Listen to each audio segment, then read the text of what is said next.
So the streets are talking, Victor. Hey, Get him, daddy. don't you walk on me.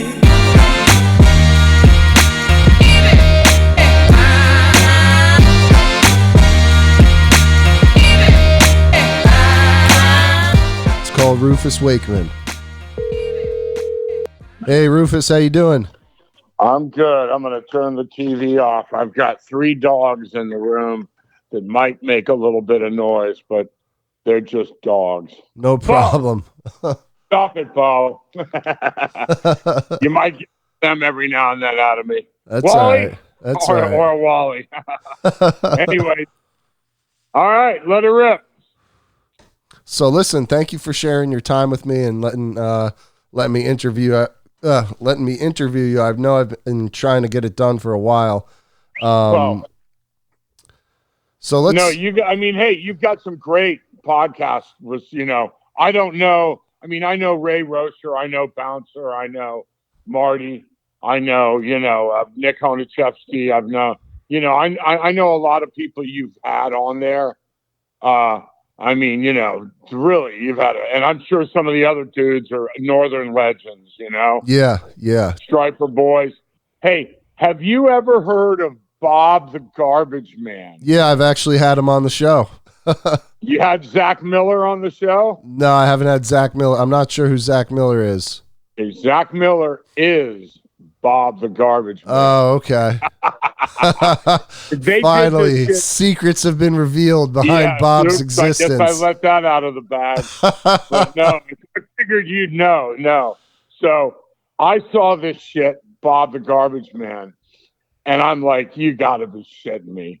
And I'm looking at him going, God, that looks an awful lot like Zach. He's a buddy of mine. And so, I don't know how I found out, but I threw it out there on Facebook years ago. And, one dude I know down in Lauderdale, he goes, oh, yeah, Bob, that dude's a legend, yada, yada. And I'm like, yeah, okay. But that, yeah, Debbie Downer or whatever at the 1984 Weakfish Blitz at the 17th Street Bridge. That shit is fucking rich. Yeah, it is. Hey, everybody. Listen up.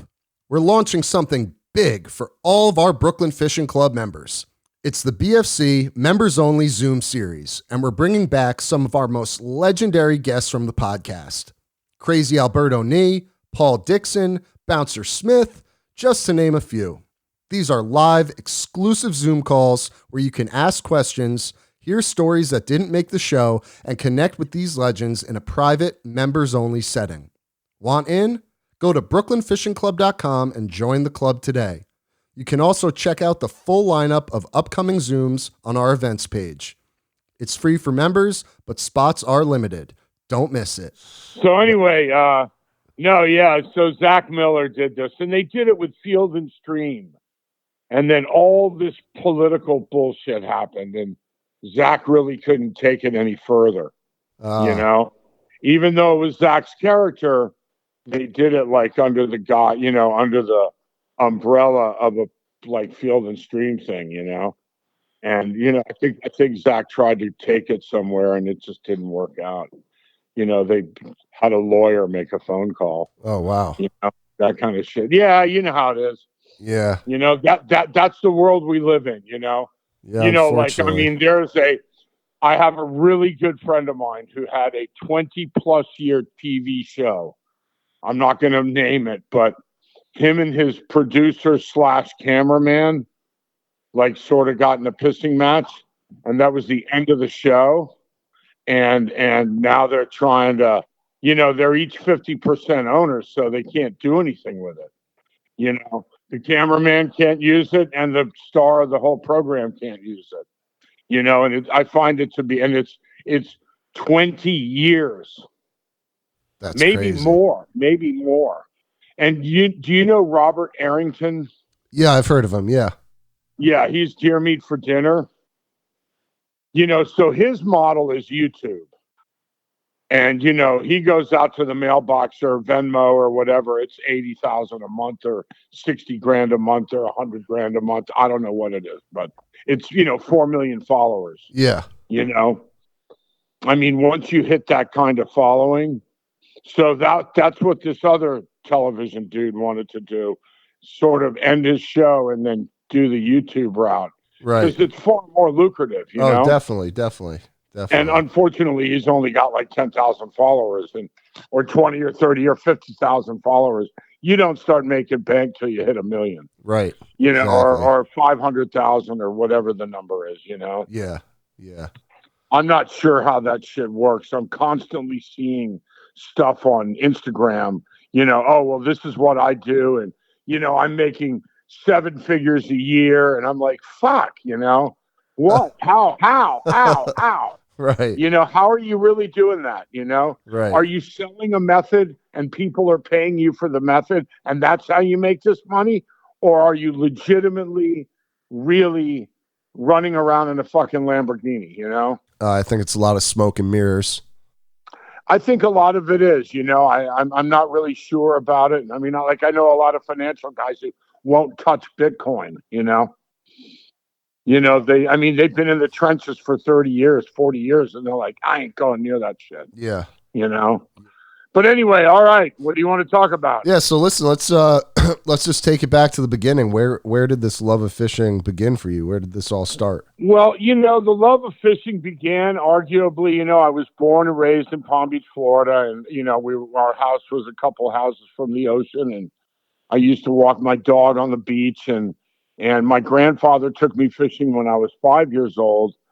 Not my first fishing real memory. I mean, I remember, plinking around here and there. But for my first 29-pound amberjack that I caught when I was 5 years old, and I remember the mate wanting to help me. I was in the fighting chair, and the mate wanted, and I held out as long as I could, And then I finally said, all right, dude, you got to give me a hand, or please help, as I'm about to lose the rod, And then, my father took me fishing, and my mom, and so my father died when I was 7 or 7.5, 8 years old. And my mom would take me to this ranch in Wyoming. So when I was about 9, I'd say 9 or 10 is when I started learning how to fly fish and tying flies with a gentleman from Maryland and his family, Professor Robert Platt. And he was a professor of, archaeology and geology and anthropology and all kinds of stuff at the University of Maryland. And he'd set up butterfly stations all over the ranch and collect butterflies. And he'd take trout intestine and dry it out on a board and then cut it into, thread, if you will, and use it to sew beads onto leather. He was really into the Indian ways, and he taught me how to tie flies and kind of, and his 2 sons were great and his wife, and we'd go arrowhead hunting. So I got a real appreciation of fly fishing when I was, 9 or 10 years old. And the first time I tied a fly in his cabin right down the road with his kids on either side of me, we were all tying flies and caught a fish on a fly. I just said, wow, this is just the bee's knees, And then, I was back in Palm Beach and throwing lures off the beach and catching cudas and jacks and, stuff like that as a kid. And then I went away to boarding school and, did some summers over in Long Island and did a lot of clamming. And at that point, my mother remarried another gentleman named Winthrop Gardner, whose family is very prominent in the East End of Long Island with Gardner's Island and Gardner's Bay. His family, I think they settled there in the 1600s, something like that. And I'm not really sure the story, and they lived on James Lane, and there's a windmill, and I lived in the windmill for a summer in 1979, and have a lot of really super fond memories of, fishing as a kid, catching bluefish off the beach and bluefish, trolling umbrella rigs off the north tip of Gardiner's Island in the Race and out there in a little Boston whaler, and working at East Hampton Marina and being a kid, playing tennis at the clubs out there and having a really good childhood. Yeah, that sounds ideal. When did Yeah, I mean, it was definitely a wonderful time and a simpler time, yeah. and growing up in Palm Beach and fishing off Annie's Dock at the North End, and my dad, when he was alive, taking me to the Lake Worth Pier and watching Herb Goodman catch sharks off the beach, and going out when my dad caught a 205-pound blue marlin off Palm Beach in Wow. 1967. Yeah, 1967. And funny story. So fast forward 25, 23 years to 1990, and I'm in Isla Mujeres, Mexico, fishing with Will Dixon on a 46 Merit, Captain Will Dixon. And I had been down there fishing with Captain Wink Dorsbacher, and Will was his mate. And then Will got a job running a boat. And we went down there and I was always looking for trying to catch a grand slam on fly, a blue marlin, a white marlin, and a sailfish. And I caught sailfish. I'd caught white marlin on fly, probably in 1988 and 89 is when I, caught them and started that whole offshore deal, probably in 87, 88, 89. And then in 1990, we caught this wonderful world record that still stands. It's a 53.5-pound dolphin on 16-pound tippet fly. And it was just a really great catch. And as soon as the fish hit the deck, I had a really good feeling. Hey, I think we got this. And I got on the radio and, called the fleet fishing off Isla Mujeres and said, who's got a world record book, And, so-and-so came back. Yeah, we got one. I go, well, go to bull dolphin, dolphin fish on fly.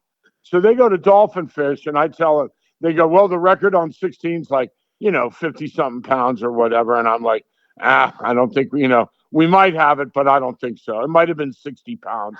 I go, are you sure that's fly? And they go, oh, fly.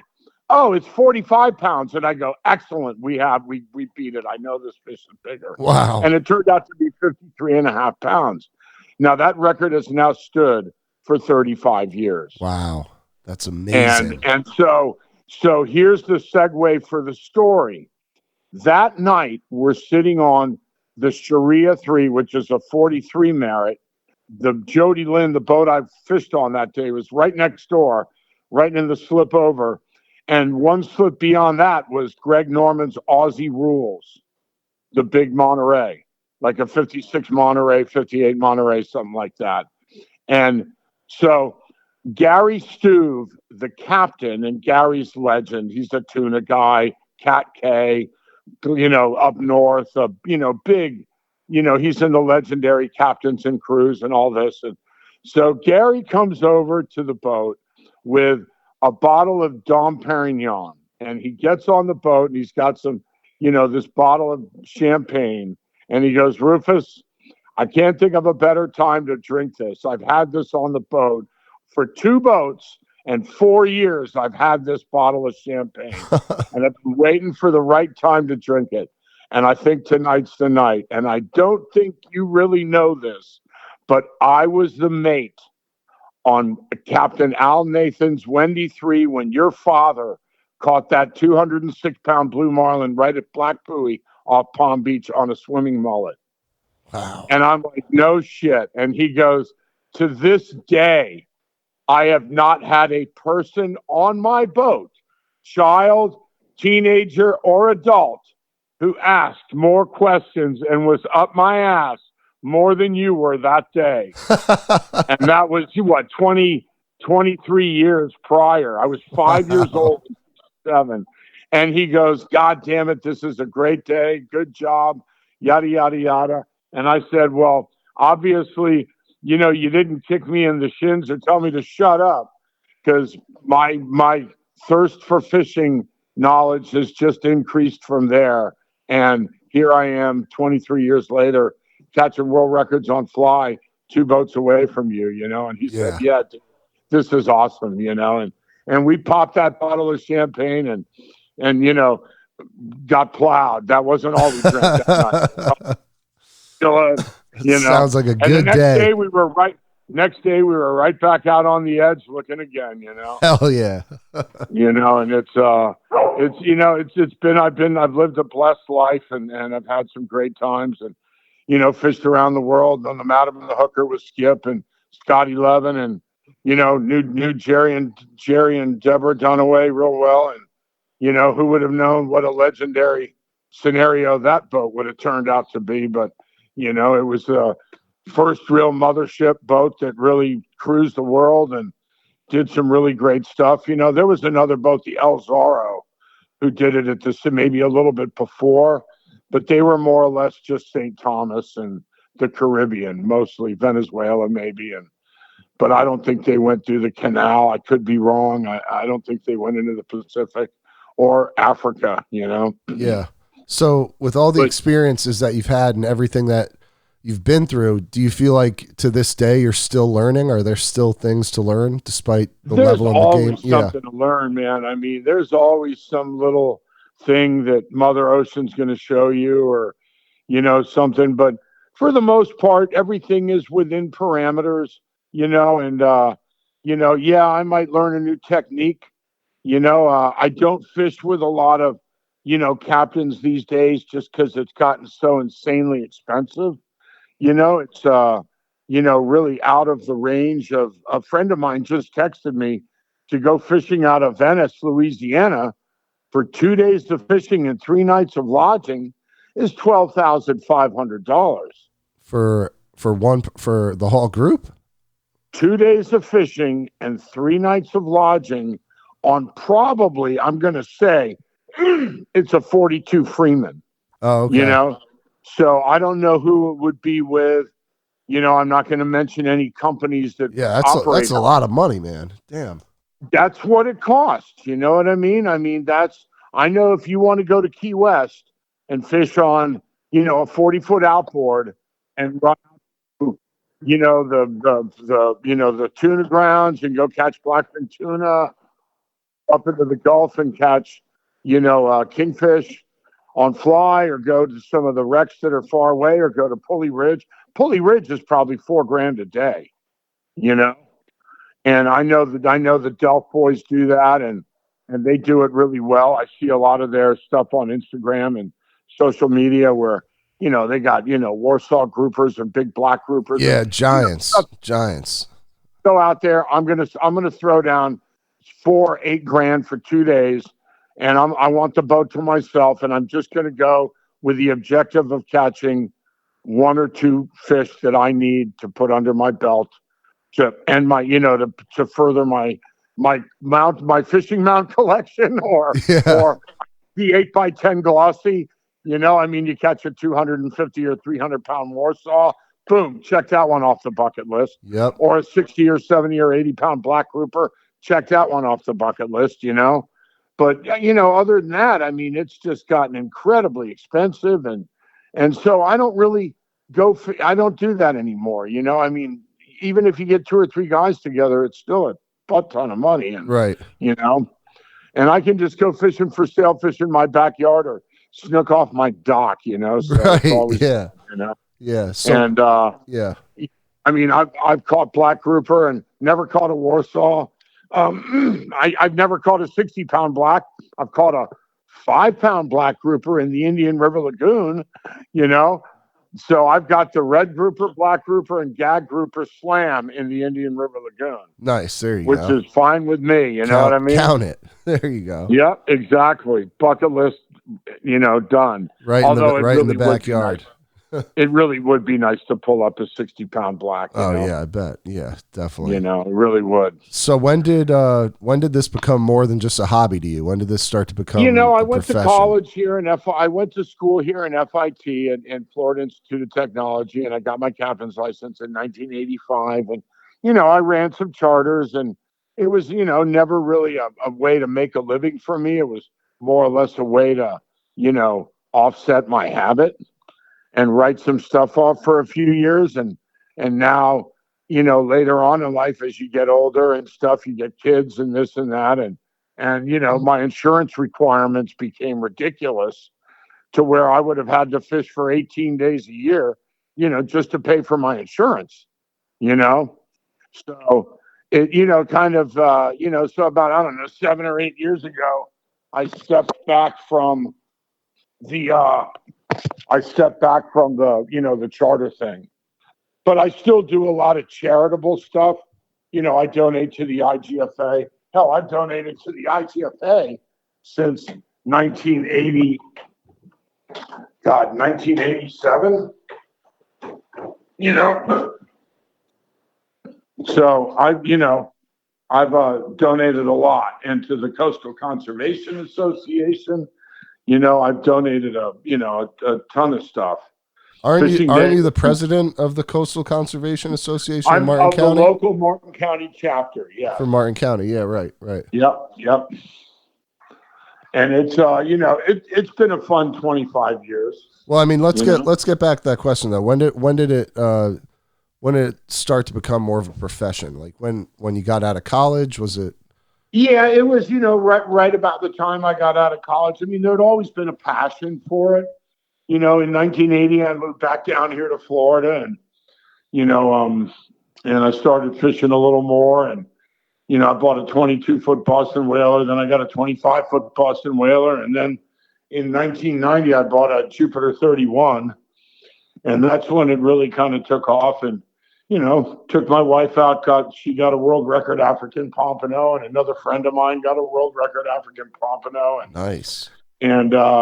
And then we caught a world record fat snook at the Roosevelt Bridge right here in the middle of town. How much was that? How much did that one weigh? 8 pound, 1 ounce. Wow, that's a big. And it stood for years. A friend of mine caught it, named Paul Strauss. Paul's a dear friend. We were college roommates, and he caught this fish, and we took it to the Snook Nook and weighed it, and 8 pounds, 1 ounce. And I got the IGFA book, and the record was like 7 pounds, 8 ounces. And it's only an all tackle record, so there's no line class stuff on it. And I'm not sure, it stood for 2 or 3 or 4 years, and then someone beat it. I'm not sure where they beat it at. It might be, in either Florida or some location where you catch fat snook. But they're a cool little fish. They are. I wish tarpon snook got to 20 pounds. Tarpon snook. I didn't even know that was a thing. Yeah, we have here locally, we have sword spine snook, which rarely get over about 14 inches. They're the smallest member of the snook family. Sword spine snook, then you have tarpon snook, and I'm going to say they get to be around 3.5 to 4 pounds. And then you have fat snook, which I know we've caught them bigger than 8 pounds. I just didn't take the time to weigh them. And a friend of mine caught one that you look at the picture and you go, shit, damn, I wish you weighed that one, because I know it was 10 or better, And that was at the Roosevelt Bridge, and they spawn in the fall. So, you can catch them in, October, November, December is really your best 3 months. And you can get them down in the hole in the wall too, but you won't get any real big ones. You get a few decent ones around Hell's Gate. There, just north of the crossroads in the St. Lucie, north of the Manatee Pocket. Some of those docks in there will hold some decent, 5, 6, 7 pounders. And if there's 5, 6, 7 pounders, I know there's an 8 or a 9 pounder in there somewhere. Right. Yeah. And, but it's, I just love fishing, and a lot of people over the years have asked me, what's your favorite fish? And I could probably say the one that I'm fishing for right now would arguably be my favorite fish. But, I love them all. I'm a little partial to tarpon just because they're such a magnificent animal that gives you such a wide range of places to fish for them, and multiple different, ways to do it. Fly, live bait, dead bait, artificial, nighttime, daytime, brackish water, dirty water, salt water, Florida Keys, Homosassa, Stewart, Jupiter, the ocean, the beach, I mean, it's just an endless way, there's inlets, Indian River Lagoon, there's so many different places to catch them. There's such an abundant fish, and they give such a magnificent display of, fighting and you just let them go. At the end of it all, you just let them go. So I was reading that in 1 year you caught 11 out of the 12 billfish species on the fly. Is that accurate? It was actually 8 out of 9. 8 out of 9, right? Okay. Yeah, 8 out of 9. So, a friend of mine. Wait, hold on, Rufus. 1 sec. Do you have me on speakerphone right now? Yeah. Yeah, it's kind of impacting the level of. I'm gonna. Yeah, no problem. Just give me a second. Yeah. No, take your time. Take your time. All right. So, basically, I got this thing. I wanted to try to be the first guy to get, the Royal Billfish Slam on fly, because a friend of mine had, gone out and done it in a year on conventional tackle. He'd gone to Australia, gone to Panama, gone all over the place and caught all these billfish on conventional tackle. And the one that always kind of stumped all of us was the swordfish. Now Marty Arostegui, he caught his on fly, kind of blind dredging. The story I got was he just caught it dredging. He had 2 bites and caught the second one. Now you can only fish 100 feet down. You can only fish as long as your fly line is. You know what I mean? So, he'd make a little, what? Okay. He'd make, like a little roll cast out there and, and let the line sink and then strip it up and repeat, and it's a tedious method of fishing. And so, but he caught one, and he caught the first real swordfish on fly documented in America. Now, they had done it in Kenya, Jeremy Block and Fuad Sayahui were the 2 guys who had a lot of the records in Kenya. And so, all right, well, let me try this. So I started out and, I went to the DR, caught a blue marlin on fly. Then Nick Smith graciously invited me to Costa Rica to fish the Fads with him on his boat, the old Reliable. And whoa, I caught a striped marlin, a sailfish, and a blue marlin. I mean, I caught 1 striped marlin, a sailfish, and like 3 blue marlin, Pacific sail. So, and so, all right. Now I got 4 out of the 9. So then we went to North Carolina in September and got weathered out, drove home. We were going for the white marlin, drove back to Florida, got on the phone, made some phone calls, and a friend of mine said, you need to go to Destin, Florida. So we jumped in the truck and blew up, me and my friend Scott Loper, who's affectionately known as Donkey, and I'm Shrek. Shrek and Donkey are off on another whirlwind adventure.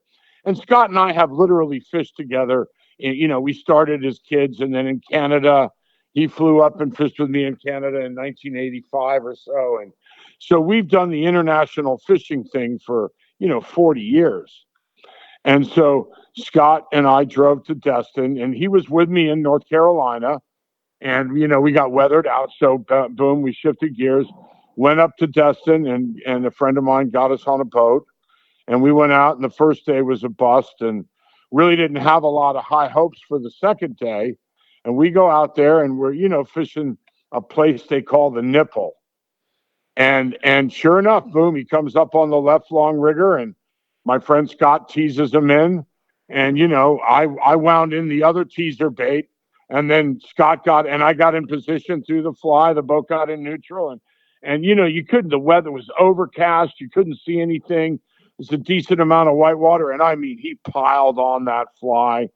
And, we got him. We got the release and broke him off. And that was that. So now we had 5 of them, Then I went to Isla Mujeres, Mexico. I had to go back to Isla Mujeres, Mexico, you know, and I had gone the previous year and, had 30 shots and never could stick one.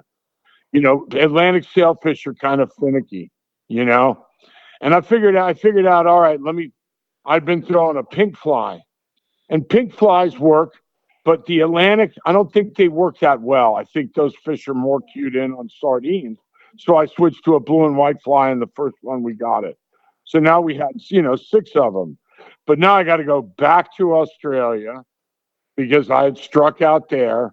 I had struck out in Kona for the spearfish. I had struck out in Isla Mujeres for the Atlantic sail. So I had to go back. And we were able to catch the black marlin in Exmouth, Australia. And then we were able to, no, Wally's not here. And then we were able to catch the spearfish in Kona.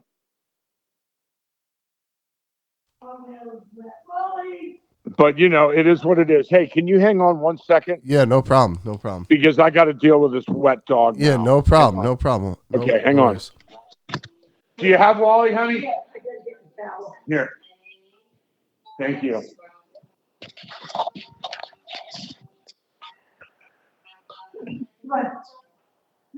So anyway, all right. But so we had 8 of the 9 in 11 months. And now it's April.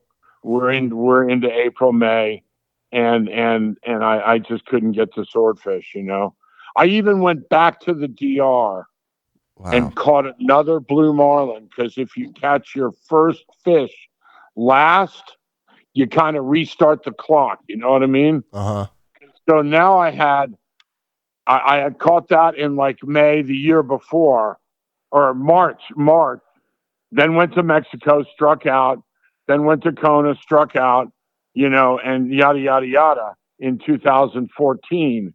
So I, ended up having that one I had from April to May in 2015 to catch that swordfish, and we couldn't do it, As a matter of fact, it was, I think, like May 11th or something, we were fishing that night. It was 1 year. 1 year. Wow. And at midnight, we didn't get the bite, And, so I'd spent 20 grand trying to catch a swordfish on fly. Holy shit. And I struck out. I fished with Bouncer 4 or 5 times, had a bite on my first shot, fished with VJ Bell out of Stewart, had a bite and broke it off. The line got tangled around the reel, And, fishing, bill fishing during the day on a fly, bait and switching is, it's not easy. It's a team effort. And, there's a lot of failure and a lot of shit, damn it all, that one didn't eat, and a lot of, that sort of stuff. And then, you try to do it at night for a fish that definitely doesn't live in that ecosystem, except at night. He lives 1,800 feet down most of the day and maybe comes up at night, We average 2 bites a night, basically 1 to 2 bites a night, sometimes nothing. If there's a lot of lightning, you will not get a bite. So to this time of year, you go out there at night. I don't give a shit if it's lightning in the Bahamas or if it's lightning in Melbourne, Florida, and I'm fishing in Jupiter. If that strobe show is happening, those swordfish are not eating. Why do you think that is? They have a sensitive eye. Their eyes, that's all I can think of, is that lightning startles them. And it keeps them in that 300 feet or, lower. Oh, they're okay. just not going to come up, Yeah, they're not coming up. The largest migration, the single largest biomass of life movement happens every day at dusk, when all those critters from the depths rise in the ocean. Whether they rise up to the surface or they rise up a mile or they rise up 500 yards or 1,000 yards or whatever, but everything comes to the surface at night. And the biomass of that is in the billions of tons, in the hundreds of billions of tons if you were to trawl that up globally. You know what I mean? Yeah. You just can't imagine. And swordfish are in that biomass, you know? Swordfish are part of that giant biomass that migrates to the surface every night, you know? So when you couldn't get that sword after all that money, all After that all that, time, I pulled the plug and I'm just so pissed off. I haven't tried since. I was gonna 10 say, years. how disappointed were you after that? Were you just like, man, Pretty upset, but you know Yeah. what? I inspired Marty Arostaki to do it. yeah, I arguably inspired Roy Croniker to do it because I remember talking to these guys and they're like, yeah, man, I never even thought about that. And you know, Jeremy Block, he did it, but he lives in Kenya. So he's got striped marlin, Pacific sailfish, blue marlin, swordfish in his and right in his backyard. right, yeah, it's And totally Kenya has different. an extraordinary, and he's just got to go to Morocco for white marlin, you know, and then he's got to go, you know, to the Dominican Republic for blue marlin, you know, for an Atlantic blue marlin, because you're not going to get a small one in Cape Verde or, you know, maybe Algarve, Portugal. You might find a smaller one. And I think he went to Kona to get a spearfish. Like Roy Croniker just went to Sardinia or Majorca, Spain, and caught 4 or 5 Mediterranean spearfish on fly, Wow. which there's only 5 or 6 that have ever been caught on fly. I remember about a year ago, up on Instagram, there it was, the first guy that caught the Mediterranean. And I had been pondering it for a couple of years because I'd never seen it, you know? And I'm like, God, I got to go. I got to go. I got to go, you know? And I just, you know, time slips up on you. And well, shit, I blew that one, you know? Because no one really fly fishes for anything in the Mediterranean, Right. you know? Yeah.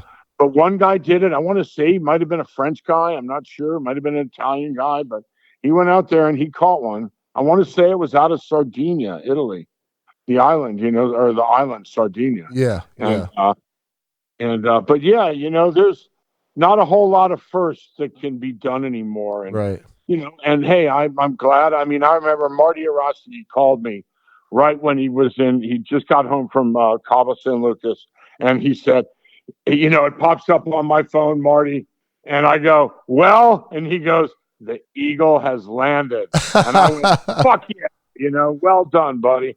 Well done.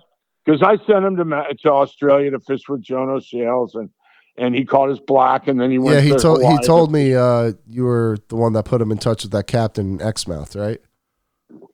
Mm-hmm. Yep. And then he went to Kona and caught his spearfish, you know? And so, you know, I still have to go to the Med and catch one on fly, and then I got to go to, you know, I got to get to swordfish. So at least I have one Grand Slam, one Royal Slam of billfish in my life. You got to do it. Know? You got to make it happen. Yep. No doubt. You know, the swordfish is one of those. So Roy Croniker, who's, you know, the chairman of the IGFA, and he's a wonderful gentleman and a fine fellow and a great fly angler, you know, great billfish fly angler. His record speaks for itself. He's got 5 Royal Grand Slams now. Damn. Yeah. But, you know, like over the years, you know, you catch, like, I've got 20 something blue marlin. I would need to go get a few more striped marlin, you know, which you just go to friggin' Mag Bay and get on a boat and go out and you catch 10 of them in 2 or 3 days. And, you know, you go, okay, I've got more Pacific sailfish and more Atlantic sailfish than, you know, that I've caught and released on fly. And, you know, so I've got, you know, all the stuff. I've only got 2 Atlantic blue marlin on fly, but, you know, I've got 25 or so Pacific blue marlin on fly fishing those pads and, you know, out off Costa Rica. Yeah. You know, that's been an incredible fishery out there. And the last time I did that was with the late, great Chris Sheeter, Captain Chris Sheeter. And we had a great 2-day, we had 2 weekends, 2 consecutive weekends in August of 2019.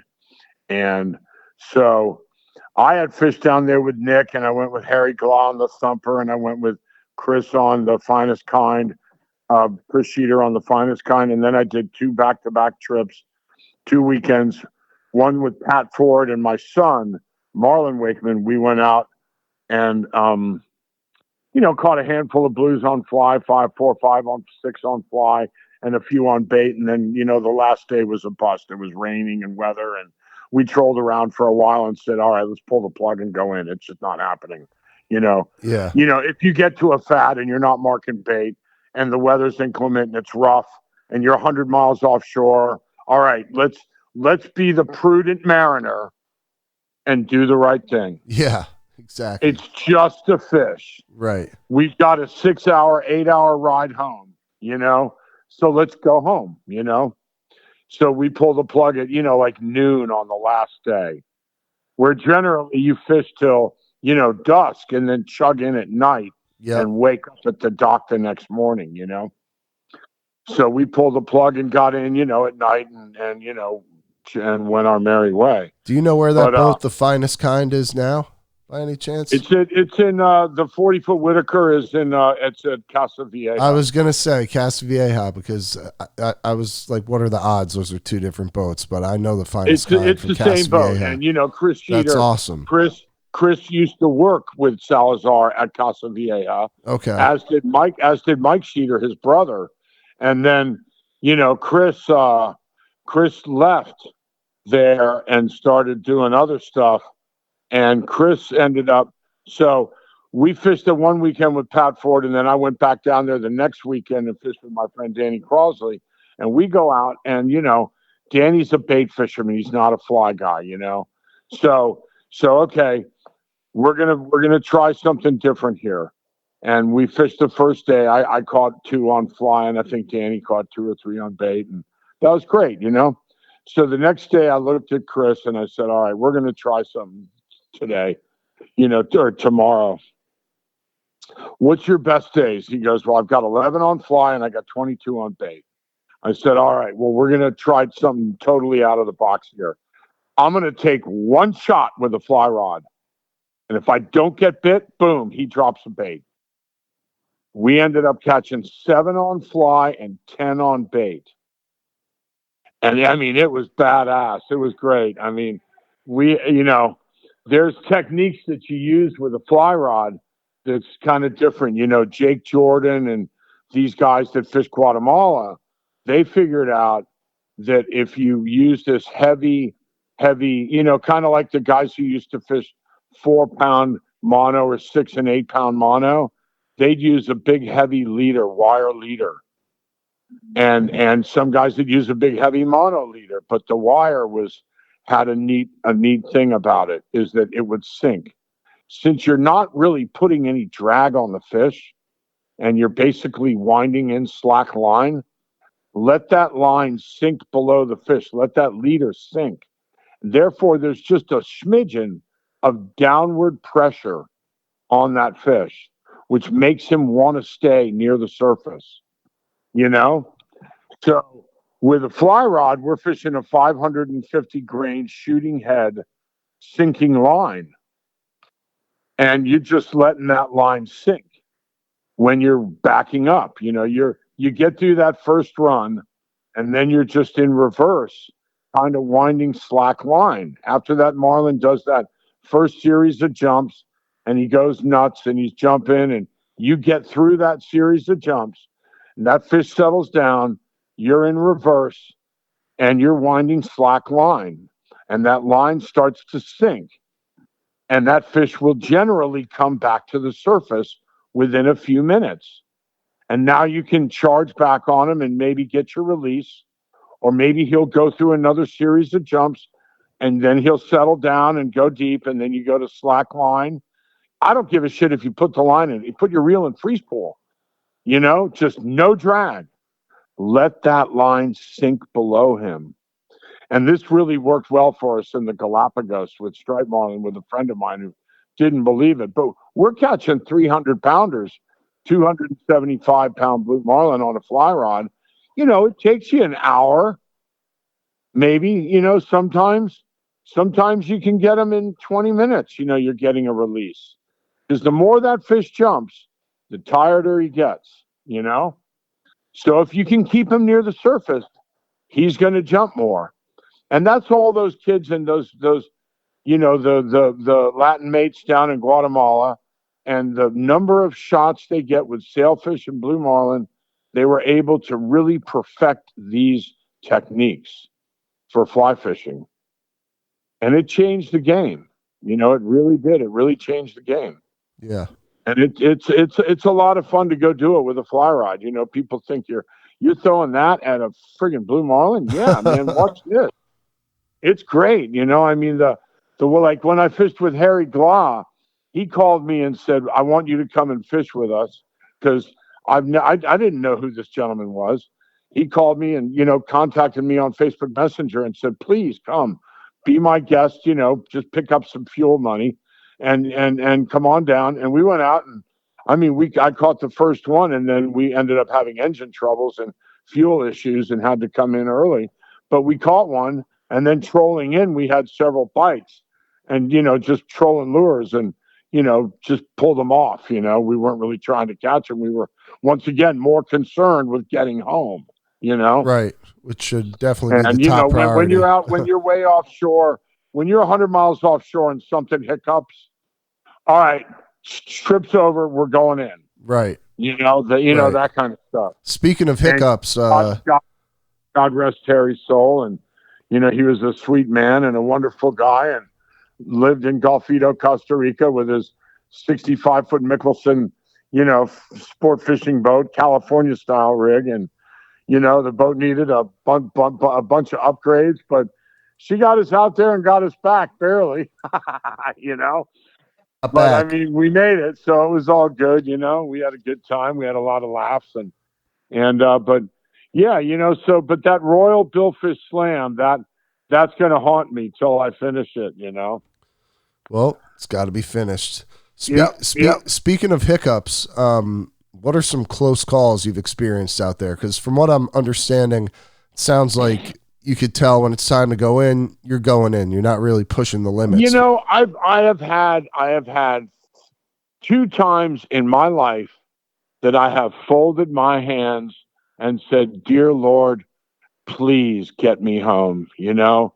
Once was, but once again, I'm in a Boston whaler, so I didn't really, all right, I'm in a Boston whaler. Worst comes to worst, I'm sitting on the bottom of the whaler upside down, but I'm on the boat, It ain't going to sink, but I was a kid. This is back in probably 1982. Yeah, it would have been summer of 82. I was offshore of Juneau with a buddy of mine. And, we're watching the cell move north, this big, nasty, afternoon thunderstorm, and it's just black and, and it looks like it's pretty far inland. I can't really tell. We don't have radar. It's a 22-foot center console with a pair of, Johnson 90s on it, And so after a while, it's coming up north. Now it's up maybe around Lake Worth. And I figure, all right, let's run offshore and we'll go north a bit. So we ran north up off Jupiter, probably made a 6 or 8 mile switch, and maybe 10 miles, and put the lines out, turned around and got hit in the face with a 25-mile-an-hour ice cold wall of wind, and just said, "Oh shit, wrong move." And, just immediately started winding everything in. It was a beautiful 10-knot wind day, 10-mile-an-hour wind, nothing dramatic. And all of a sudden, man, it's blowing 30. It just goes, and the storm's still pretty far away, And within the next 10 minutes, in the time it took us to fold up the outriggers, stow the gear, wind all the shit in, it's raining and blowing 35 to 40. And now we're heading, I'm steering a 270 west compass heading, hoping I hit the beach. I cannot see 100 feet in front of me, and I'm just running. I'm just steering off the compass. And I have a Dodger top up on the bow, a canvas enclosure. So every time we come off a wave, the wind pushes us to the north. So when the bow comes in, I'm now jacking to the north, so I got to correct back to the west and, try to maintain as close to because I'm literally thinking, I don't care. I'm going to run into the beach. You know, that's good. I'm not really worried about it. I'll deal with it once I get on the beach. That's what I'm telling myself, And then and so, after 20 minutes of running, we got to the storm was blowing over us, and we got to where you could, all right, now I can see 200 or 300 feet. Okay, now I can see half a mile. Okay, there's the beach. We were within a mile and a half of the beach. And we could relax a little bit. But after that harrowing experience when you're, 20 years old, it's like, holy shit, I mean, that's an eye opener. Yeah, right. And a similar situation happened in up here off Stewart, and I had a 25 whaler with a full tower and a full canvas enclosure, and the wind was out of the north, and this storm came in, and I knew that the Lady Stewart trip boat was over here. It was a little bit to my northwest, so we pulled in everything. The wind, the seas grew rough and the da-da-da. The tiny ship was tossed. If not for the courage of the fearless crew, Rufus would be lost, And so we fired up, and I followed. I found the Lady Stewart, and thank God I found her when I did, because soon thereafter it was once again blinding rain. I'm steering a compass course, and I got my nose up this guy's ass. And so we're coming in the Stewart Inlet. We're maybe a mile offshore, 2 miles offshore, and someone in the radio comes over and goes, "Boy, I wouldn't want to be an outboard out here today." And the captain of the Lady Stewart goes, "I got one glued to my ass right now." And I said, "That would be me, Captain. Thank you for being there, because I knew you were near me, and I had to find you because I knew you were going to pick up." And then the guy comes on. He goes, "I've got 9 boats right behind me, following me." Wow. So because he had his radar on, and then a few years ago we had a issue. We were sword fishing out off Palm Beach, and it's the I turned my radar on, and we were 20 miles offshore, and I kind of misjudged it a little bit, and I was looking at the storm front, thinking it was land. Oh man. And so oh shit, and we made the run, and that was in my Jupiter 31. It wasn't so bad, but now these days, I've run from the Stewart Inlet to the boat ramp more times than I can tell you, because wet in the blinding rain, because I said, screw it, I'm in the river, I'm right here, I'm close, I don't really care if I get wet going to the boat ramp. But if I am offshore, as soon as I feel the weather's shifting, I'm out of there. Yeah. Yeah. I don't play that Russian roulette, if you will, anymore. It's just too, life's too precious for.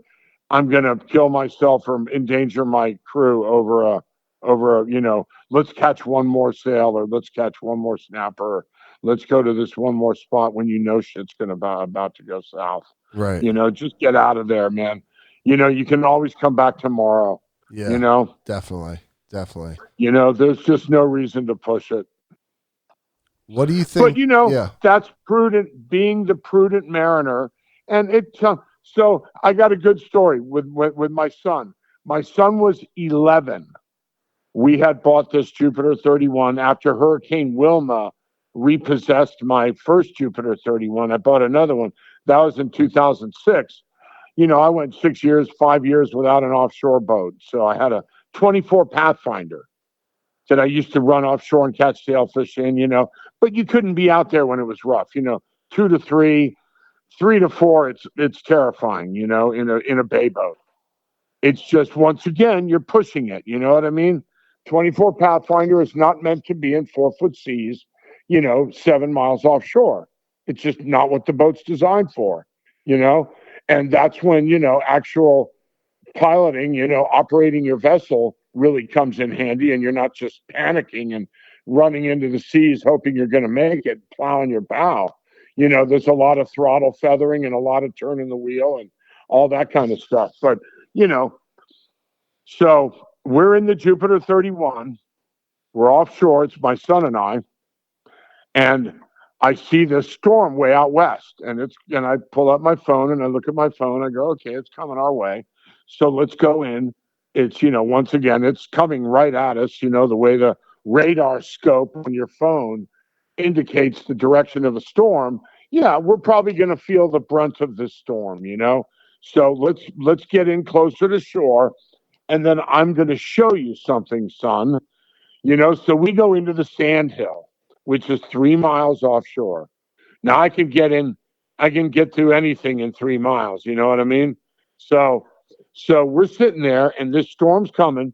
I pull up the radar on my boat. I used to have the old Furuno, you know, I can't remember what they call it.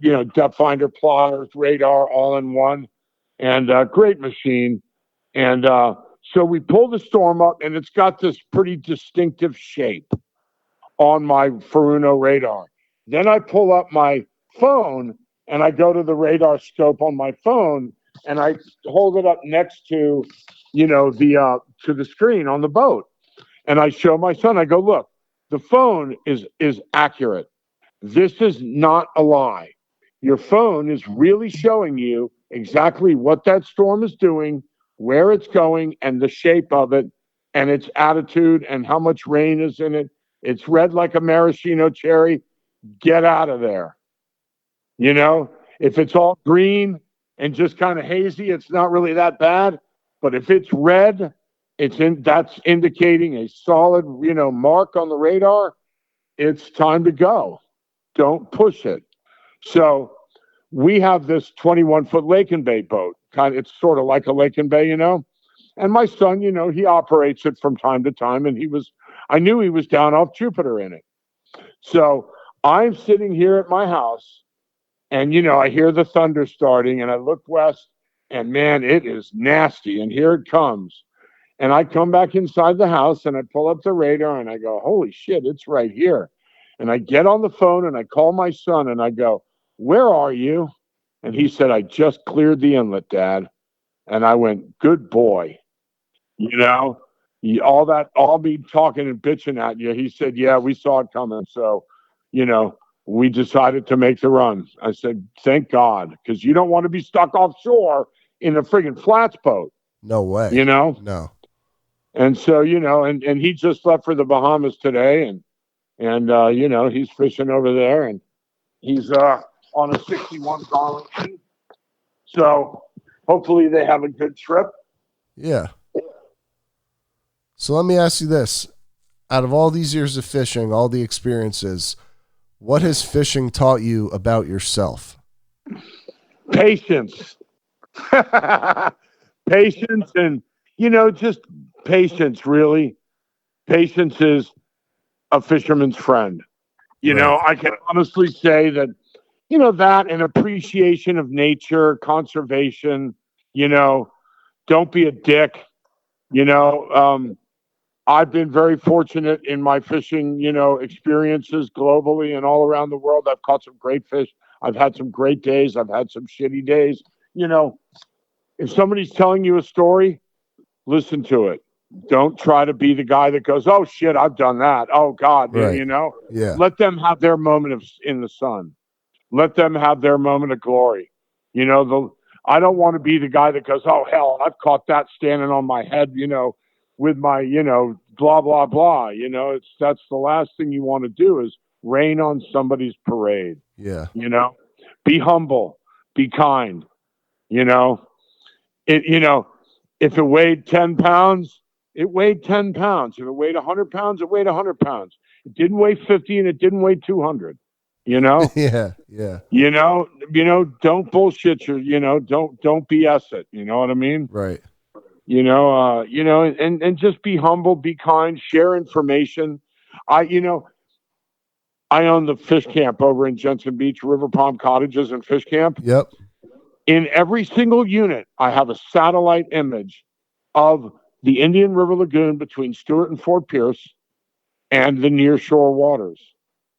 And if I can't, years ago, if people would come and if, they needed information, ask somebody at the office, and then I'd go over there and I'd go to that map, that satellite image, and I'd say, well, you can catch speckled trout here, and you can catch snook here, and if you have live bait, you can do this here for tarpon, or you can run the beach looking for tarpon, and this is probably where you're going to encounter them, or you can go here and do this, or there and do that.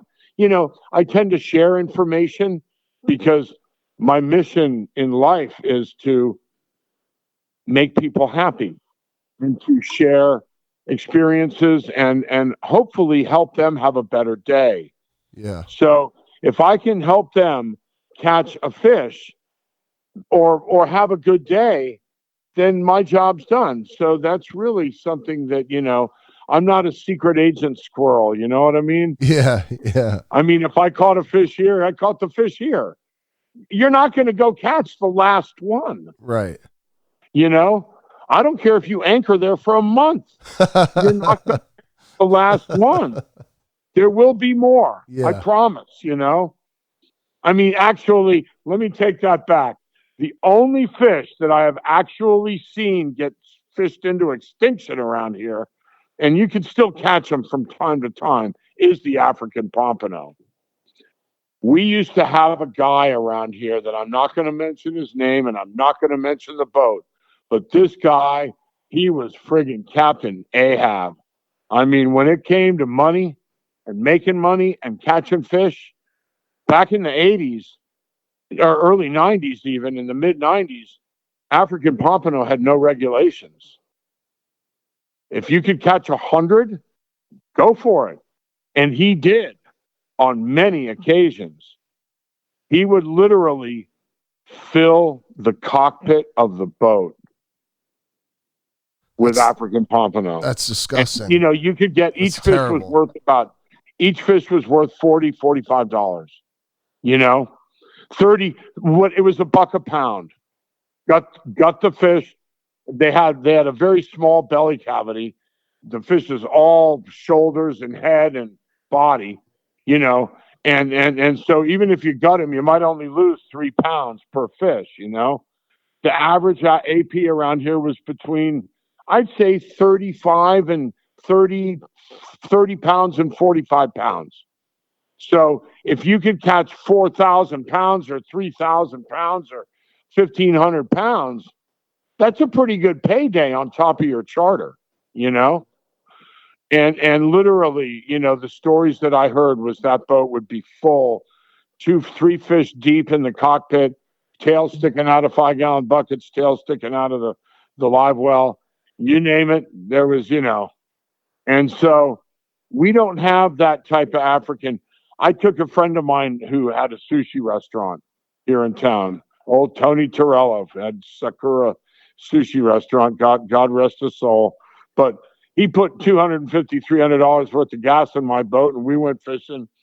We caught cobias. We caught a couple cobias, and the first African pompano, he gaps it, and I'm like, come on, dude.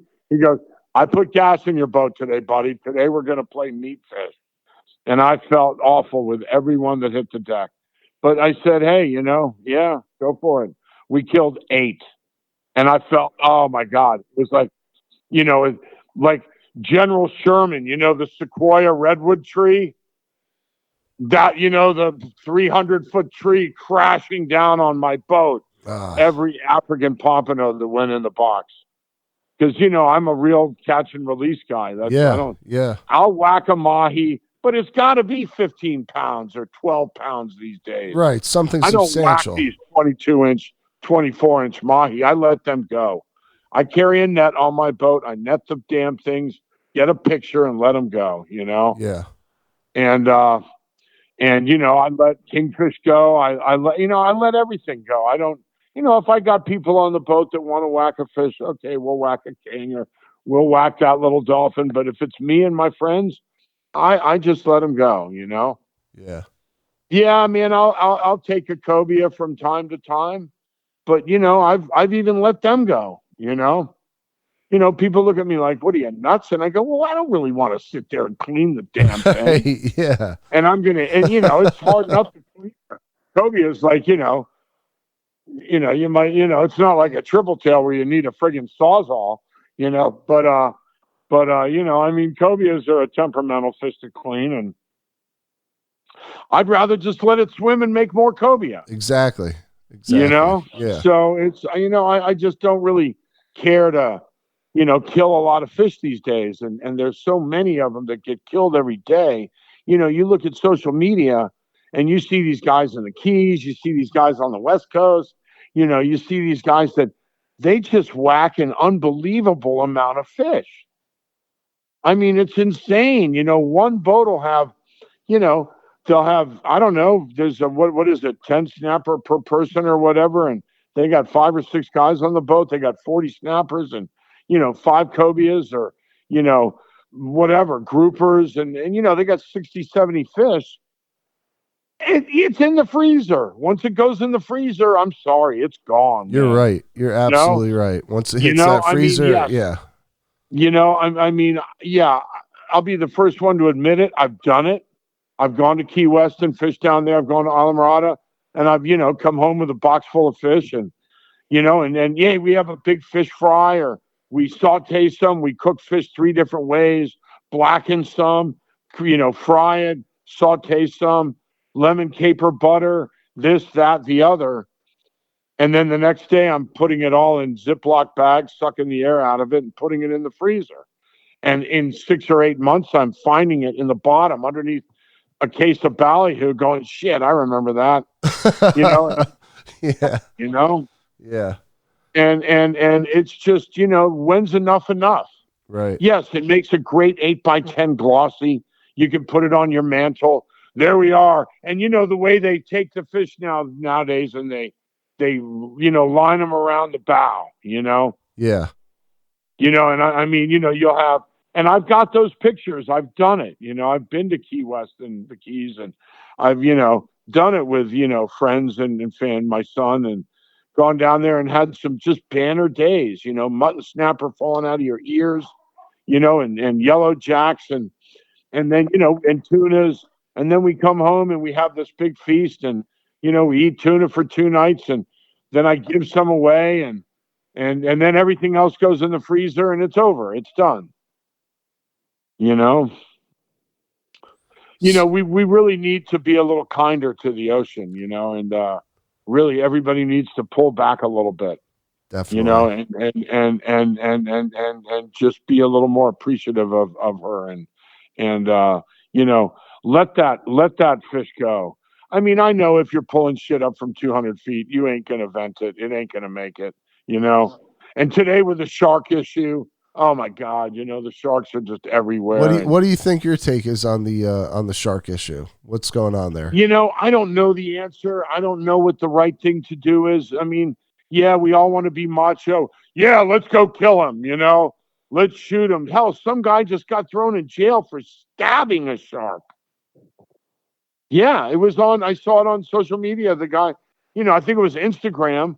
Some dude catches a shark, pulls it up and stabs it with a knife, and, in the gills and all that crap, and then posts it, and boom, the FWC or some went to his house, or somebody videoed it or something. And I'm reading this going, I didn't even know this was the thing. Yeah. It falls under the cruelty to animal legislation. Good.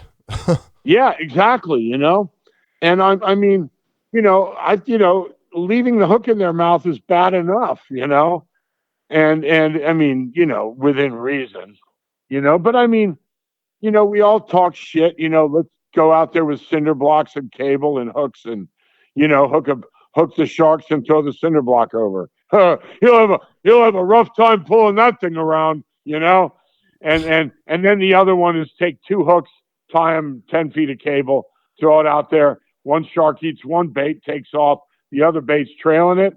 The other shark comes along and grabs that bait. Now you got 2 sharks tethered together.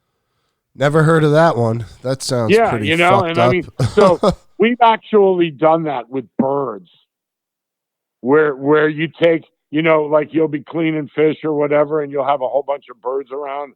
Yeah. And they'll just be, and I've taken like a piece of fish and taken some 10-pound monofilament and, tied it and throwing it out there, and one bird will grab one piece, and then that bird will fly away, and the whole damn flock of birds will follow that dangling piece of fish. That's genius. I love that. I That's haven't great. done it in 30, 40 years or whatever we did it. I did it twice when I was a kid. I'm guilty. It's all you right. know? It's all right. But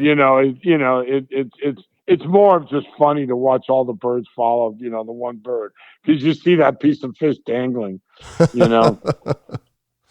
But so I know yeah. you've done a lot of work with conservation. In terms of all the work that you've done, is there one moment where you can say that it made a real and tangible difference? I mean, the Captains for Clean Water thing, I'm not really affiliated with them other than I'm a member, and I go to their functions, and I go whenever they need me. I show up and I get up and I speak. Recently we've been fighting the rock mine.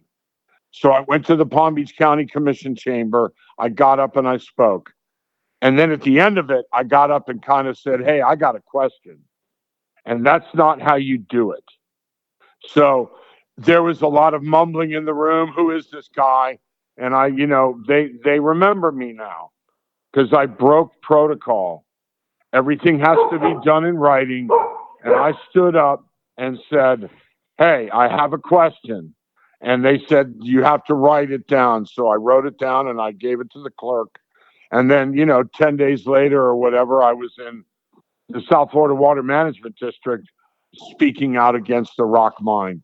I've traveled to Tallahassee 4 times to speak out against, to speak on behalf of and for the environment and so forth. So, I'm big into that. I want to. We need to curb special interest. We need to not let these corporations run roughshod over the environment. One of my phrases that I use when I'm standing before either the Senate subcommittee on the environment in Tallahassee or South Florida Water Management or local, stuff. I've even said this on, I've been interviewed by all the news channels, and I'm kind of in speed dial for some of the news channels. If there's a water issue, they call me, So when the national park system was created, it was intended that all national parks receive the same respect and same, level of conservation and, all that environmental protection. So I don't think that they're going to pave the Grand Canyon or Yosemite or Painted Desert or Antelope Canyon or the Redwood National Forest. They're not going to pave these places, but they'll pave the Everglades if they get a chance. Because I'm always fighting for the Everglades. The Everglades and, the big sugar, the big agriculture that we endure here in Florida, and the constant stranglehold that these entities have on, the environment and the money, the lobbying, the political pull, et cetera, et cetera, et cetera. It's a constant battle, constant battle. So I'm proud to be involved with these organizations. The Coastal Conservation Association is another one. They were responsible largely for the net ban that took effect in all state waters in Florida in 1995.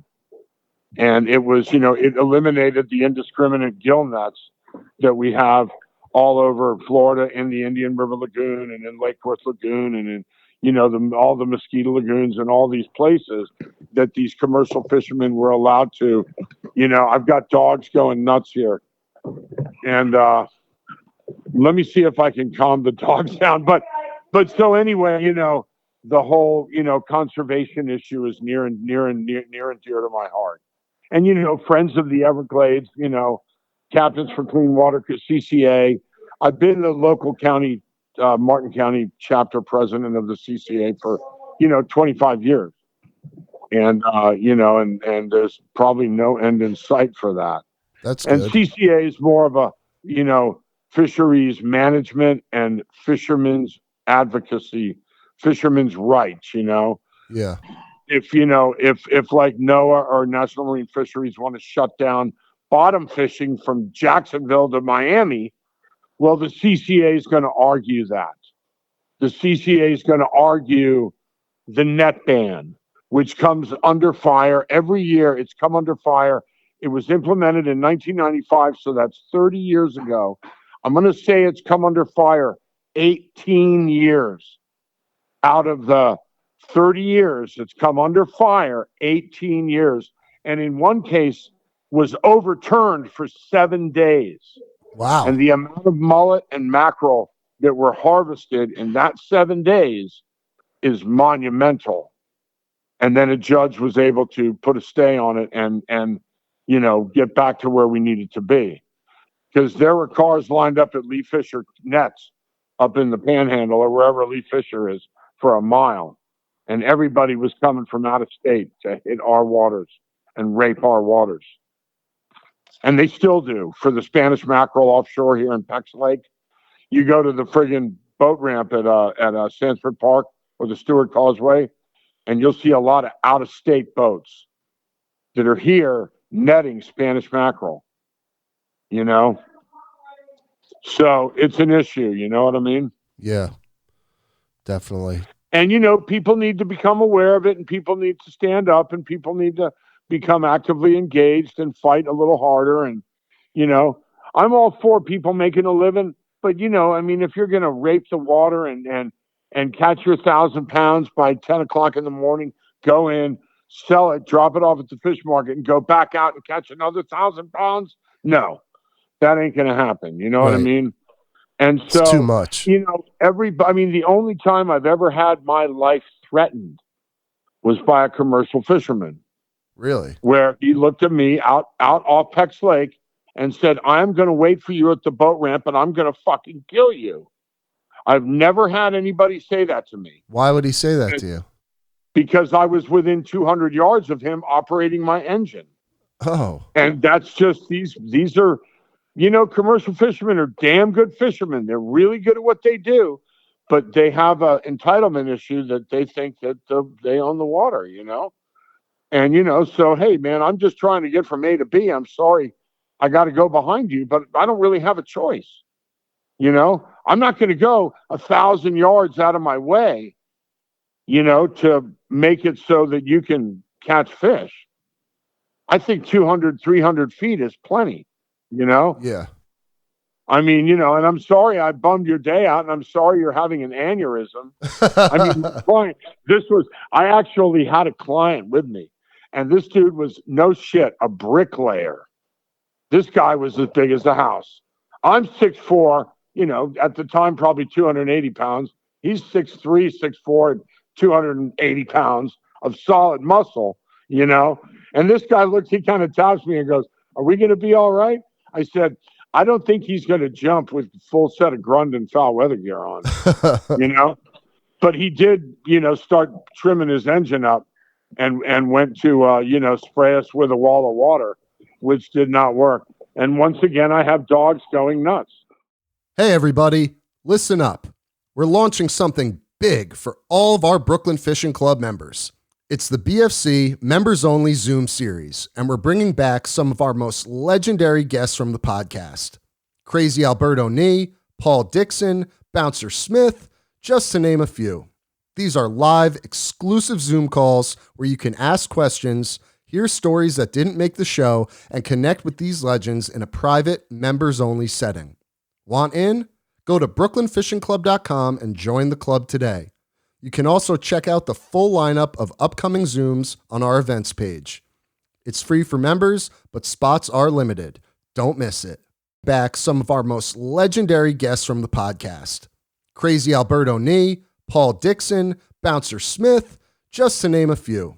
These are live, exclusive Zoom calls where you can ask questions, hear stories that didn't make the show, and connect with these legends in a private, members-only setting. Want in? Go to brooklynfishingclub.com and join the club today.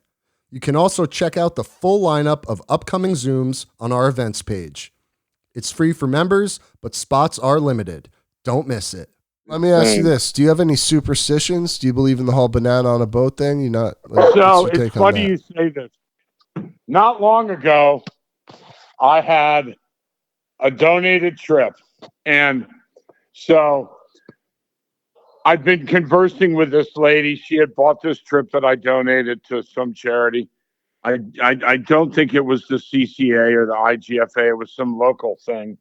And she, we had this long text history. And so I'm sitting at the end of the fish camp dock, and I, call her in the morning, and I go, all right, I'm here. And she goes, all right, well, me and the kids will be down. And I'm thinking, kids, and so she comes walking down the dock with 4 kids. And I've usually got, 5 life jackets. So now I got 6 people. So they get there, and I go, wow, I wish I'd known, and, and I go, let me check my life jackets, because I can make a phone call and have one here in no time, so this is not the end of the world. And she goes, so I open the life jacket, and I got 6 life jackets. All right, so this is good. We're off to a good start. And, the kids load up on the boat, and, they range in age from, 8th grade to senior in high school, and there's 3 girls and a boy.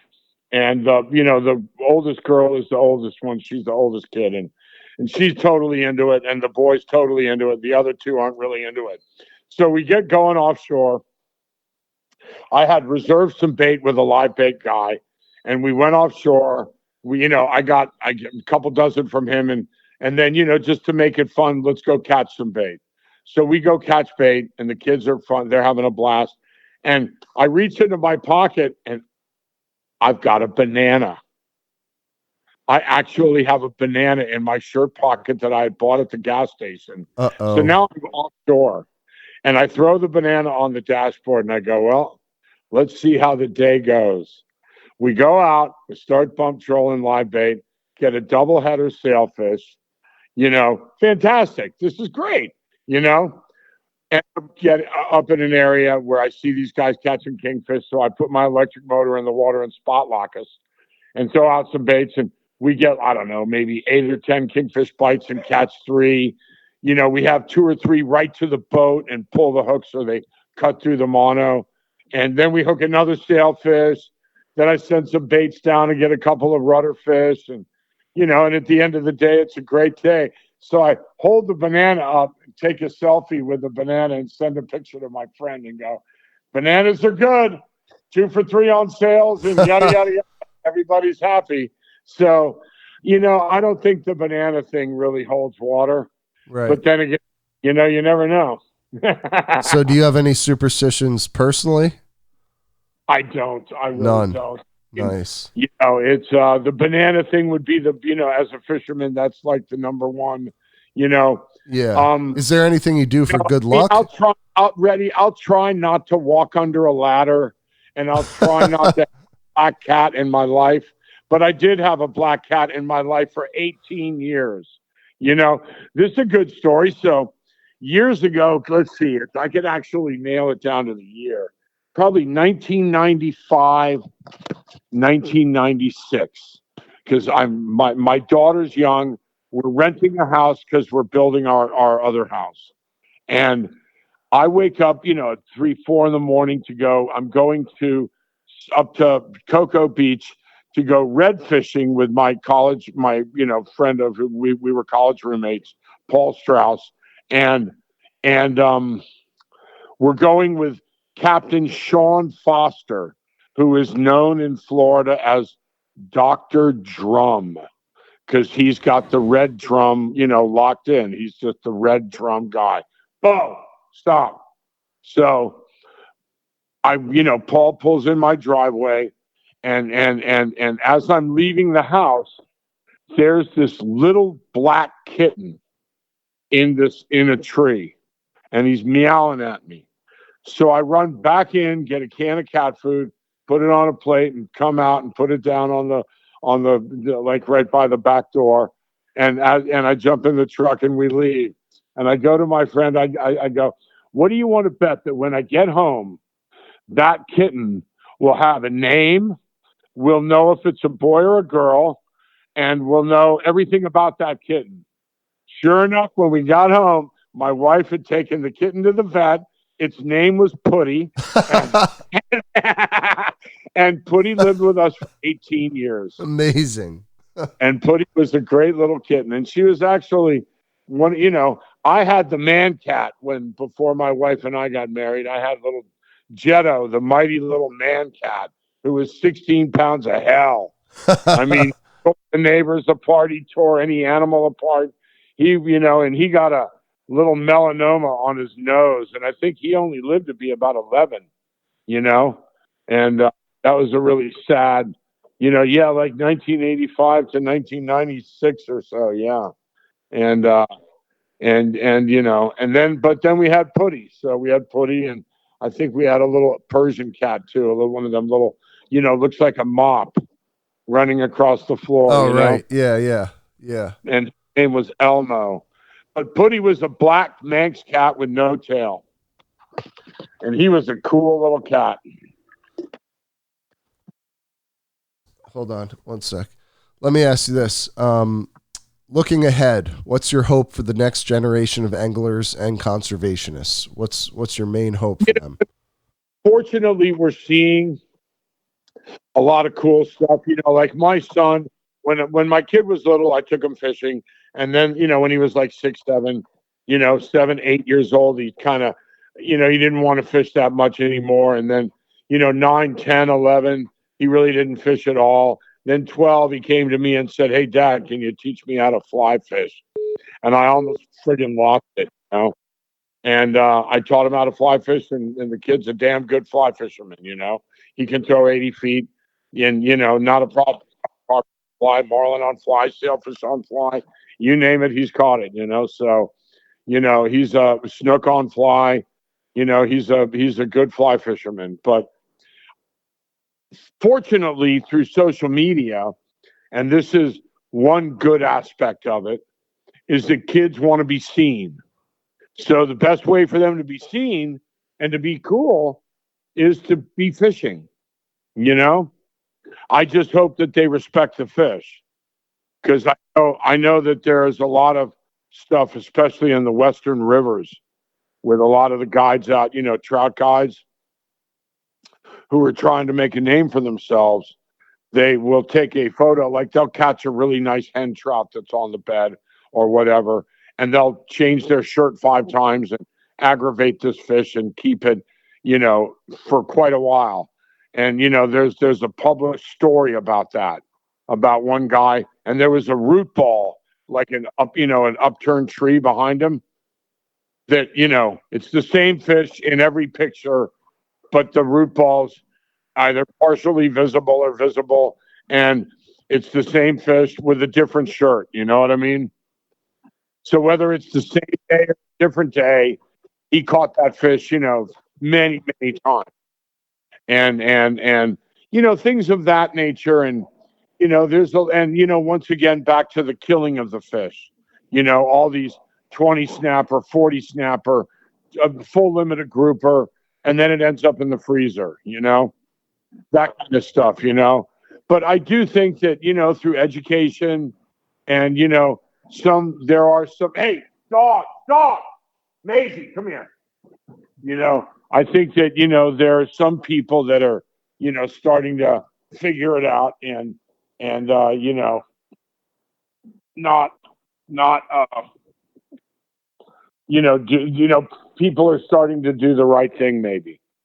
Let's hope so. Because you look at the amount of people fishing, the amount of technology, braided line, forward scanning, live scope sonar, side scan sonar, the ability now for most people to buy live bait, to be able to ride up to a boat in the Jupiter Inlet, the Palm Beach Inlet, the Manatee Pocket, and buy live bait. Now, you could always buy goggle eye in Palm Beach, all right? But goggle eye in Palm Beach costs, $200 a dozen or $130 a dozen.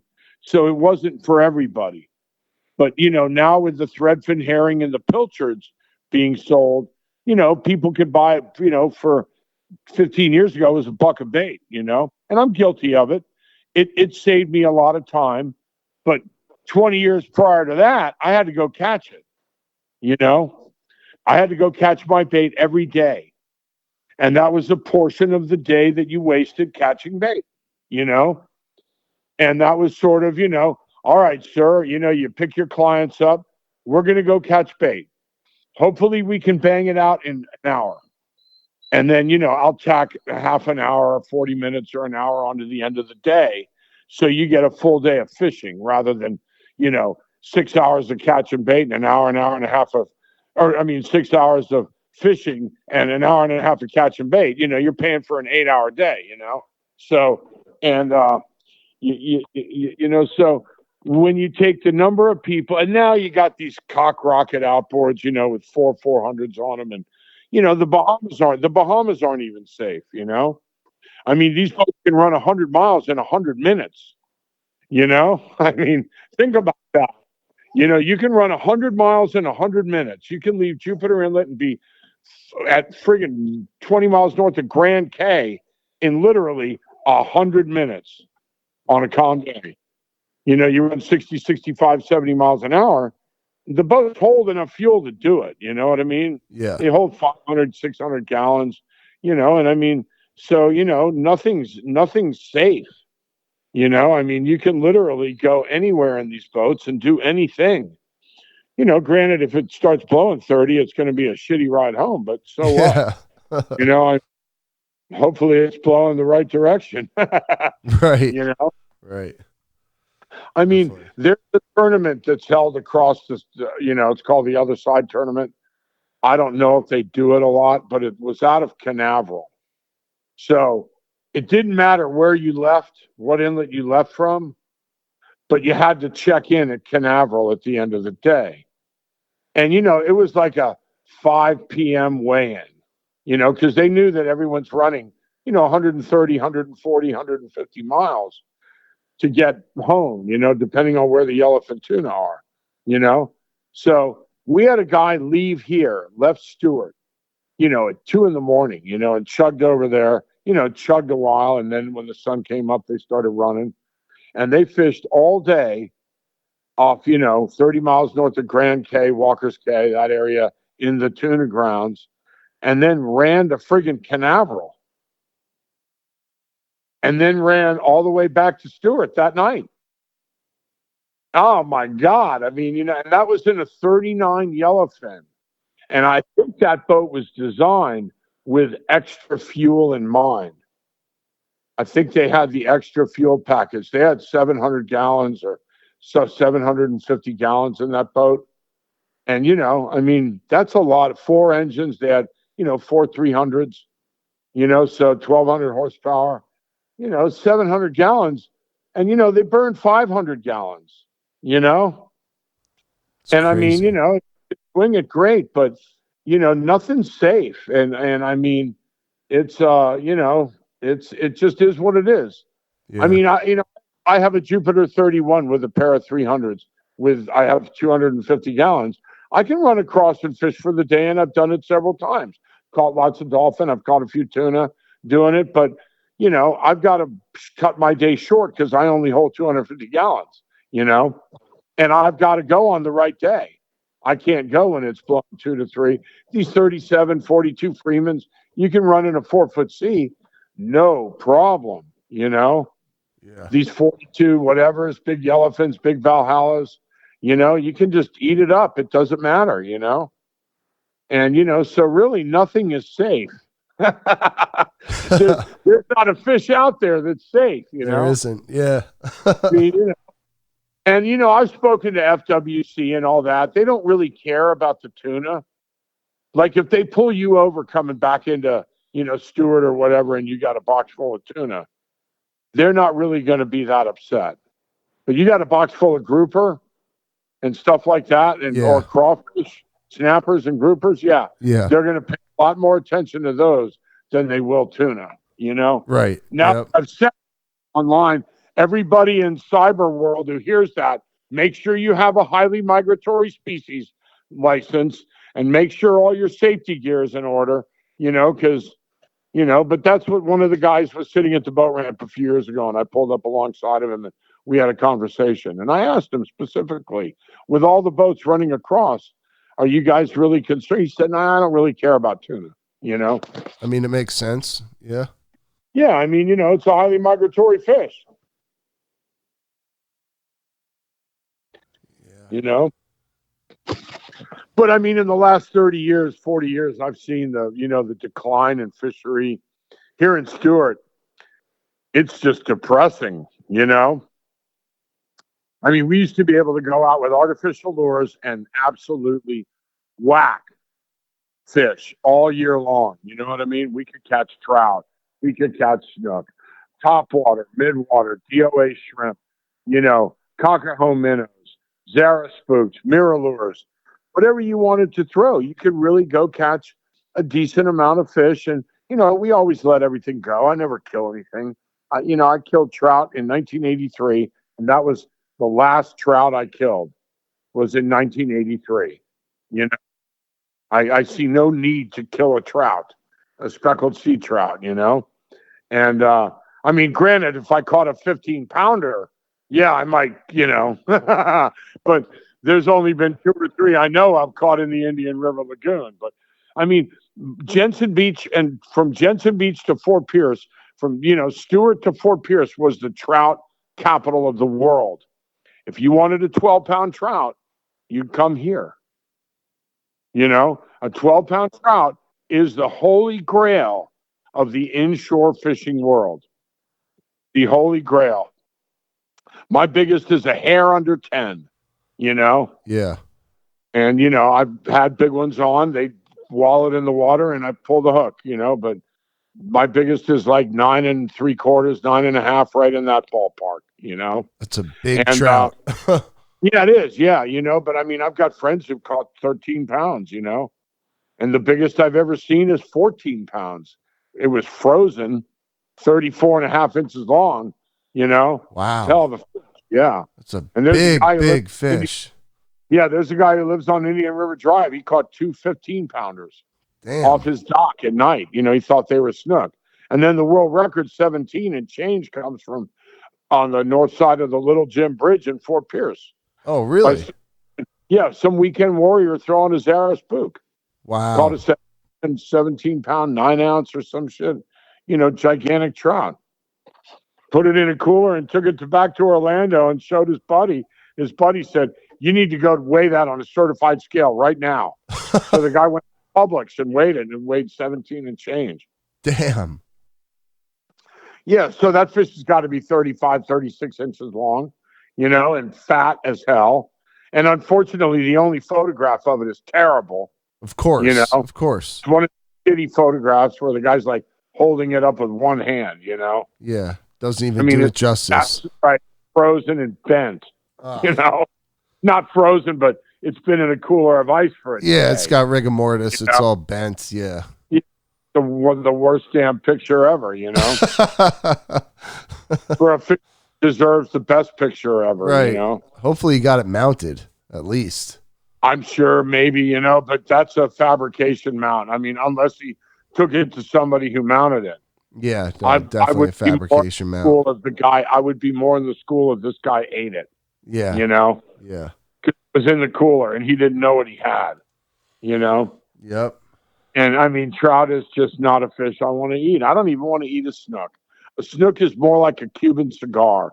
Anything you can't have for 6 months a year has got to be good, right? And if I had to quote anybody on that, I'd quote the late, great Lee Wolf. The salmon guy? Uh-huh. Lee Wolf. Do you know who I'm talking about? I don't, no. All right. So Lee Wolf is a gentleman who lived up in the Northeast, and he was known for his trout and salmon prowess, as also along with his writing and his philosophy. He was, one of those Lefty Cray type gentlemen. Yep. Lee Wolf, Stan Bogdan, who made Bogdan fly reels, and Lee Wolf married Joan Salvatore, and she became known as the female fly fishing friggin' phenom, Joan Salvatore Wolf. She's still alive into her 90s and a beautiful lady, very elegant, lovely, lovely lady. I've had the pleasure of meeting her on several occasions at IGFA events, and was there when she was inducted into the Hall of Fame and so forth. But Lee Wolf, his quote that I use often is, "A fish is too valuable to just be caught one time." And, he was also talking of trout and salmon, which is a kind of a more closed system, if you will, in a little stream or a river or that kind of thing, as to where snooker open to the Atlantic Ocean and the Gulf of Mexico and have a much wider range. And, well, they're not really, throughout Central America and so forth, and down into Brazil, they catch giant snook in Brazil, and they catch giant snook in the Pacific, and giant snook in Costa Rica, and snook in Crystal River, Florida, and all in southern Texas and Cancun and Mexico and Honduras, Costa Rica, you name it. Snook has a great range, but they're just too cool. I just can't bring myself to whack a snook. They're better off swimming and making little snook. Better off alive. Yep, and it's just, it's a very interesting, thing that, I've just always been a conservationist at heart, And that's good. When I was a kid, I think I killed 2 sailfish to take them to Devane Smokehouse and, eat sailfish, smoke sailfish, and make smoked sailfish salad and eat it with a tomato, and give a bunch away to friends. And then that was it. I've never killed another one, Was it good though? It's very good. Hey, I'll tell you what, and and this is what I've heard, and I have not eaten it, but white marlin, I've heard if you eat one white marlin, you'll kill every one you ever catch. Wow. Now, I have eaten round scale spearfish. We caught one in Madeira, Portugal, and the captain I was with said, "Yep, it's coming in the boat." So we whacked it and brought it into the boat, and his son, who was our mate, filleted it. And then the next day, he presented us with spearfish ceviche and spearfish kind of like soaked in soy sauce, kind of like a sashimi. And I'll tell you right now, man, that shit is off the charts. It's like eating butter. It is really, really good. Very, sounds very so soft, good. flavorful and tender, and really, really good. Oh, you're getting me hungry, man. I'm Yeah. over here. I'm about to cook dinner. Yeah. But no, yeah, it's gosh, I could just go on and on and on about all this, and it's just been a wonderful life, and I love the ocean. I never know what Mother Ocean's going to show me, whether it's leatherback turtles, green turtles. We saw big, full, nice, big, beautiful green turtles in doing the nasty yesterday. Nice. They were all locked up in the marital bliss. Good, good. The honeymoon phase. Right. They're making little turtles, which is great. And, they'll come ashore and lay the eggs. And in August or September, they'll hatch and we'll have a whole other flock of turtles, And life goes on. Herds of dolphin and free jumping sailfish, God, what are we going to see? You never know. Yep. Man. Yep. But hey, man, Rufus, thank you so much for your time, man. I really appreciate it. Hey, it's my pleasure. And, give me a holler if you need another one. I definitely would love to interview you again. Definitely, man. Yeah, no worries. I feel like we could have talked for another 3 hours. I just have to cook food right now. I probably could, probably could. Definitely. But hey, you take care, Victor, and good luck with everything. And I hope you get your podcast off the ground. You got some great people you've spoken to, and hopefully you get a full studio one day and we can come in and all get on video and do it, Definitely, man. We will. It's only a matter of time. Only a matter of time. You bet. All right, man. You take care and have a great night. All right. Thanks. You too, Rufus. Have a good one. Don't you walk on me.